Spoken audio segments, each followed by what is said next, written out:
we're regularly asked about the maintenance requirements with siphonic and gravity drainage systems.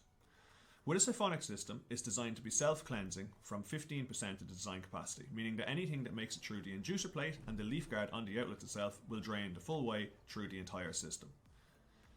For this reason, there is minimal rodding eyes on the system and they're only located above the final pop-up location. In terms of a gravity system, rodding eyes are used throughout the system at changes of direction in non-habitable spaces to ensure that the system can be rodded in case of any blockages or any excess debris entering the system. As part of our maintenance file, we issue a maintenance proposal for each individual building upon completion.